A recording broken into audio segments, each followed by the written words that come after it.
कहता है वोटर का कारवा पहुंच चुका है देवी अहिल्या की नगरी इंदौर। देवी अहिल्या से ताई को मिला आशीर्वाद।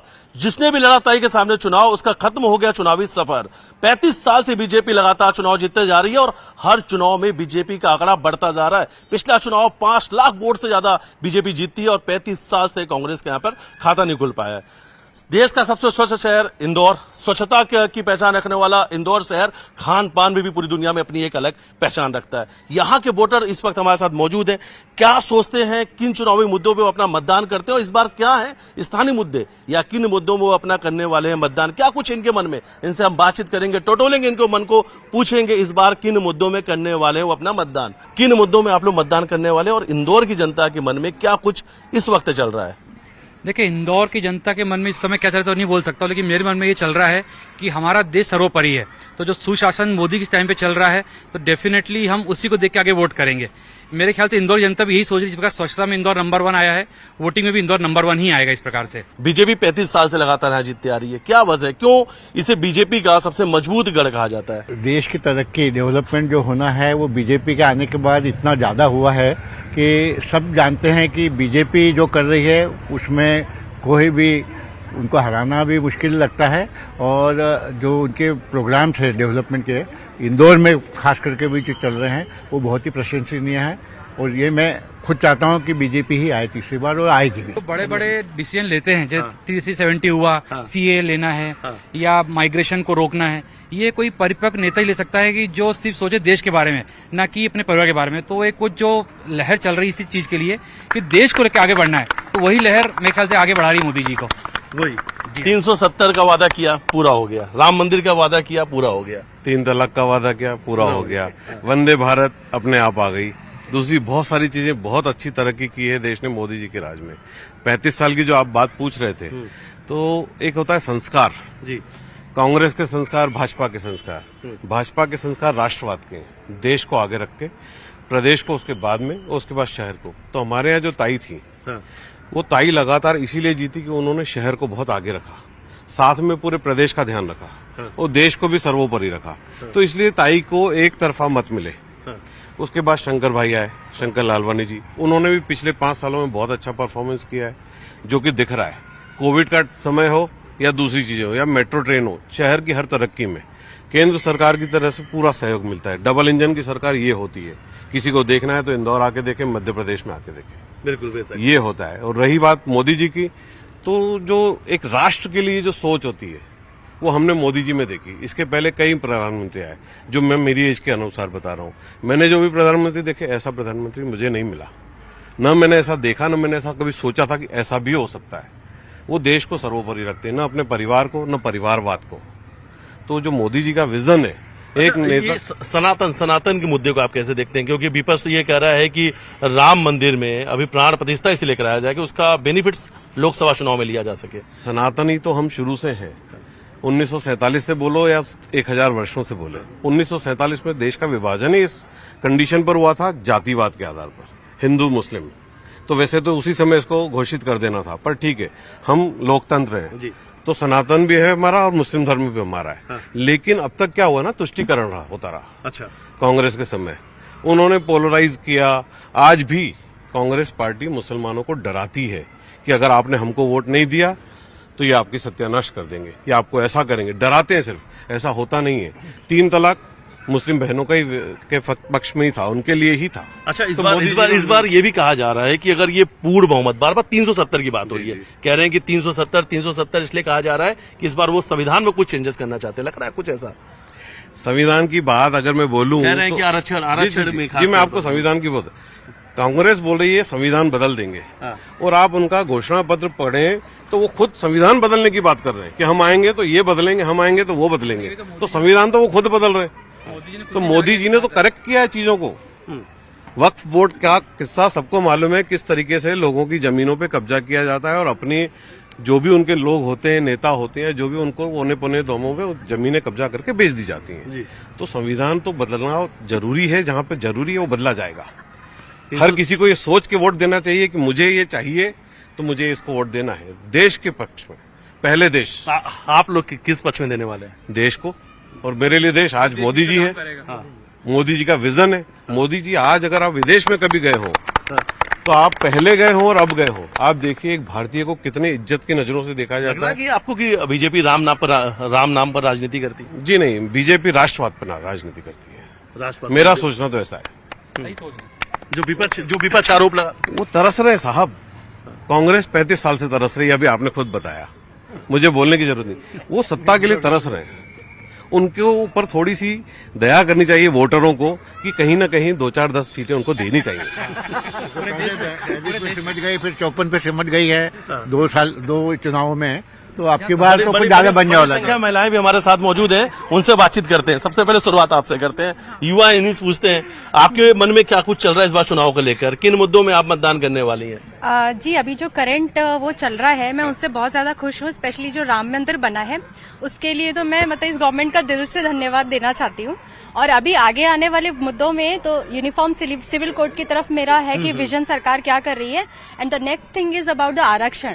हम लोग चाहते हैं कि जो भी, एक्चुअली मैं एक प्रोफेसर हूँ, मैं चाहती हूँ कि जो भी मेरे स्टूडेंट्स हैं and they are facing about the reservation जो डिफरेंट जोन में, उनको अब एलिमिनेट करना चाहिए सरकार को। कि मोदी जी ने हमारे देश के लिए बहुत अच्छे अच्छे काम किए हैं, वो बहुत ग्रेट हैं, इसलिए मैं बोलना चाहती हूँ मोदी जी जिंदाबाद। मोदी जी जिंदाबाद। चलिए, क्या लगता है बीजेपी सही, कांग्रेस सही, कौन से नेताओं को आप पसंद करती हैं?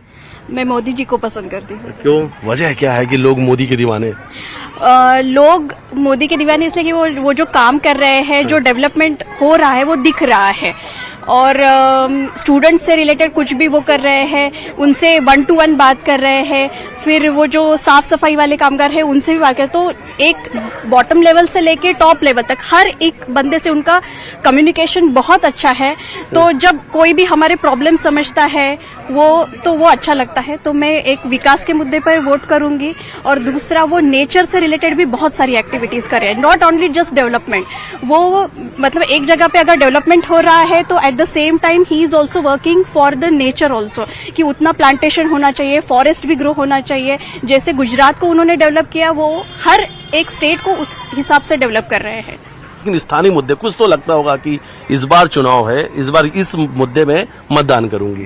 तो सबसे ज्यादा जरूरत है हमें लोकल ट्रांसपोर्ट की, क्योंकि traffic and everything is miserable, और सबसे ज्यादा जरूरत है हमें कि लोकल ट्रांसपोर्ट अच्छी तरह से हमें प्रोवाइड किया जाए। ट्रैफिक लगातार बढ़ते जा रहा है और इंदौर के लिए कहीं ना कहीं बड़ी समस्या है। बिल्कुल बिल्कुल। आप क्या कुछ कहेंगे? मैं तो बस यही कहूंगी कि एक जिम्मेदार नागरिक की तरह आप अपने मतदान अधिकार का उपयोग अवश्य कीजिए, स्व विवेक से वोट कीजिए, चाहे जिस पार्टी को करें, और सोच समझ के कीजिए। बिल्कुल सही कहा। और हर काम छोड़कर पहले मतदान। आंटी से पूछेंगे, आंटी आपके मन में क्या है? आपने तो बड़े लंबे समय से देखा है। सबको दिख ही रहा है, सबको दिख रहा है कि क्या किसकी हवा चल रही है और क्या, तो हम तो उसी के मत के हैं। और हम तो यही कहेंगे कि लाना है तो किसी यानी अच्छे आदमी को लाओ कि जो पूरा देश संभाल सके। पूरा देश अब अभी तक कौन कर रहा है, कौन संभाल रहा है देश इतना, यानी बिल्कुल ईमानदारी से। हाँ, इतनी मेहनत करके कौन संभाल रहा है, किसने इतना ऊपर लाया नाम, तो बस उसी को देना चाहिए। अब मैं नाम नहीं लूंगी, अब सब तो समझ गए होंगे। ये वो वोटर हैं जो इशारों अपनी बात करते हैं, और इन्हीं वोटर की बात करते हैं साइलेंट वोटर। तो आप भी सुन रहे हैं कि ये वो वोटर हैं कि जिन्होंने अपनी बातें तो कर दी लेकिन नाम नहीं लिया। इशारों में बात हो रही है, और प्रधानमंत्री भी आजकल कुछ बातें ऐसे ही इशारों में कर रहे हैं। उनके मन में जो कुछ है इशारों में बोलते हैं, लोग समझ जाते हैं अपने आप। यही इंदौर की जनता है, और यही इंदौर के जो लोग हैं अपनी बातें रख रहे हैं, क्योंकि कभी तो तंज कसता सीधा, कभी का कटाक्ष हर किसी ने देखा है। देखिए, कभी तंज कसता है लेकिन कभी का हृदय सभी की भलाई के लिए ही होता है। हम ये चाहते हैं कि कोई भी जीते, देश का भला होना चाहिए, देश विकास के मार्ग पर अग्रसर होते जाना चाहिए। एक नसीहत मैं लोगों को और देना चाहूँगा। मैंने देखा है कि चुनावी माहौल में लोग अपने राजनीतिक पार्टियों के चक्कर में अपने आपसी संबंध खराब कर लेते हैं। मतभेद जो होते हैं वो कब मनभेद में बदल जाते हैं पता ही नहीं चलता। तो अपनी 4 पंक्तियों के माध्यम से कुछ नसीहत देना चाहता हूं कि परायों की इबादत में अजीजों से जिरह कर ली, परायों की इबादत में अजीजों से जिरह कर ली, हंसी महफिल जलाकर राख हमने बेवजह कर ली। हंसी महफिल जलाकर राख हमने बेवजह कर ली।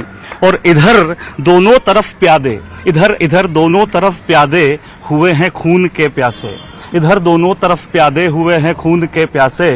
उधर दोनों वजीरों ने न जाने कब सुलह कर ली। उधर दोनों वजीरों ने न जाने कब सुलह कर ली। सियासत की पिच का सचिन तेंदुलकर किसे मानते हैं आप? एक मिनट, इधर से कहीं से आवाज आई है, यहाँ से कहीं आवाज आई है।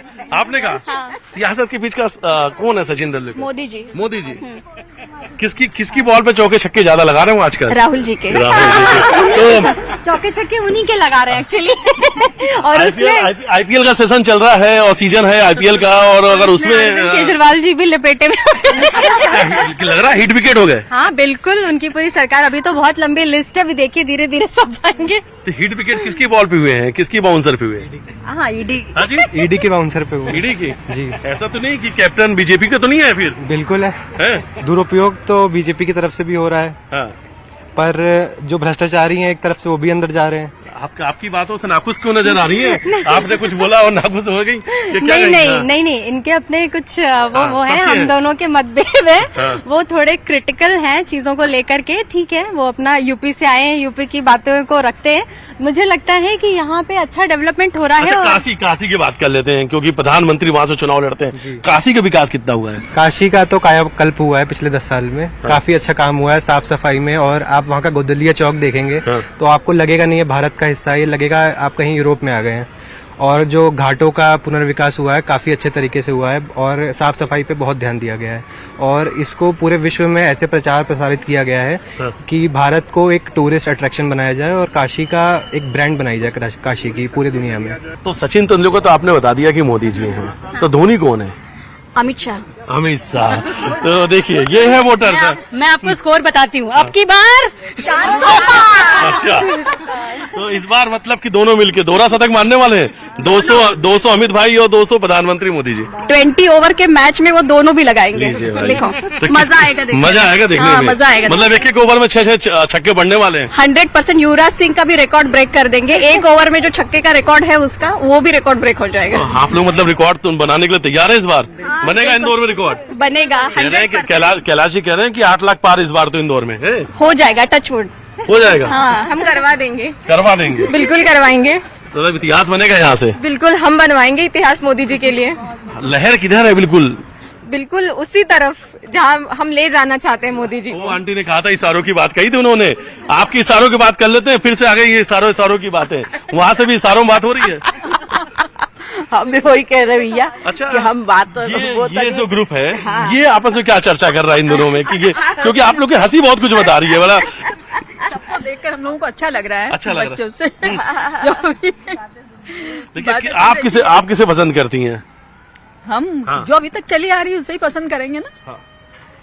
राम मंदिर देखा आपने? गए? है ना, बिल्कुल गए। जी हाँ, अयोध्या अयोध्या है इस बार? अयोध्या मन में है आप लोगों बिल्कुल के? हम हुआ है अयोध्या, अभी कल परसों ही तो आए हम। अच्छा, हाँ बिल्कुल अच्छे से हम रामनवमी की तो शायद वो तस्वीर भी देखी होगी कि जब सूर्य तिलक भगवान। वो भी देखा हमने, वो भी हाँ उसमें तो है ही, हमने यूट्यूब पे भी देखा। लंबा संघर्ष है, हजारों सालों का संघर्ष रहा है। हाँ वही तो बहुत बढ़िया काम किया है। वो मौलिक अधिकार है जिसमें से एक अधिकार हमको स्वतंत्रता का अधिकार मिलता है, तो उसमें हमको वो उसी के लिए दिया गया है कि आपको जो करना है वो अच्छा करो। और विकास के लिए अगर हमारे मोदी जी आगे बढ़ चुके हैं और हमको उस चीज के लिए कर रहे हैं तो हमको क्यों नहीं करना चाहिए? तो वोट फॉर मोदी। प्रियंका गांधी, राहुल गांधी कह रहे हैं कि अगर ईवीएम को हटा दिया जाए कुछ भी नहीं हो तो सकता। 150 भी नहीं पहुंच पाएंगे बीजेपी। अभी तो कुछ भी नहीं हो सकता है, वो तो गए, उनकी तो पटरी क्रॉस हो चुकी है, अलग हो चुकी है, वो नहीं होना कुछ उनका। जो होगा वो मोदी जी करेंगे। सीए तो अभी, लेकिन इसके पहले देखिए आपका 370, स्वच्छता को ले लीजिए आप, जनधन योजना ले लीजिए, जो आपका उज्ज्वला योजना आया, शौचालय योजना, इसके अलावा आपका आवास योजना, मतलब कहीं गिनाने के लिए IIM कितने सारे आ गए, तो एम्स आ गए, तो गिनाने के लिए तो इतनी सारी चीजें हैं। और इकोनॉमी में देखिए हम लोग इकोनॉमी कहां से कहां पहुंच गई हमारी। तो जो मोदी जी ने किया, जो मोदी जी का विजन, जो मोदी जी का विजन है, जो मैनेजमेंट है, जिस तरीके से देश को डेवलप कर रहे हैं, जिस तरीके से इंफ्रास्ट्रक्चर आ रहा है, वंदे भारत आ रहा है, मतलब हम सोच नहीं सकते अनगिनत। और पाइपलाइन में और कितनी चीजें हैं जो भविष्य में सामने आएंगी। तो मैं तो मोदी सरकार को लेकर आगे विचारना चाहूंगा। और मोदी एक सवाल आपसे ले लेते हैं कि विपक्ष बार बार कह रहा है कि महंगाई है उस पर चर्चा नहीं होती, बेरोजगारी है उस पर चर्चा नहीं होती। नहीं, देखिए, बेरोजगारी और महंगाई अपने आप में एक मुद्दा है, लेकिन यदि देखें समय के साथ साथ देखेंगे तो भाई हर व्यक्ति जहां चाहता है कि ग्रोथ है, तो ग्रोथ के साथ साथ जो रेट ऑफ इन्फ्लेशन है वो उसको वो कंपनसेट करता जा रहा है।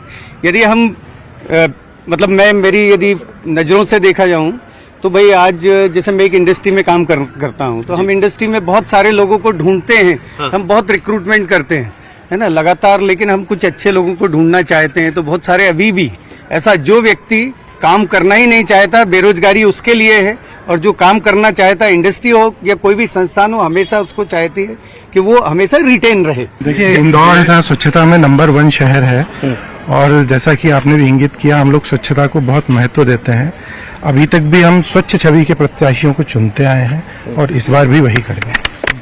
स्वच्छ छवि के प्रत्याशियों को वोट देते आए हैं और इस बार भी वो वही करेंगे। और कहता है वोटर में खुलकर इस बार युवाओं ने खासतौर पर रखी अपनी बात, जो उनके मन में है। उन्होंने सब कुछ स्पष्ट तरीके से बताया कि किन मुद्दों में वो करते हैं मतदान, किन मुद्दों में वो अपने साथ इस देश को लेकर आगे चलने वाले, तमाम उन्होंने बातें खुल के अपने साथ रखी और बताया कि किन मुद्दों के साथ वो इस बार अपना मतदान करने वाले हैं। और ये इंदौर की जनता है जिनसे हमने अभी बातचीत की। लगातार ये कहता वोटर कारवा जारी रहेगा और बहुत जल्द हम मिलते हैं एक नए शहर में कहता वोटर के साथ। वीडियो जर्नलिस्ट डल साथ मिथिलेश गुप्ता, न्यूज 18 इंदौर।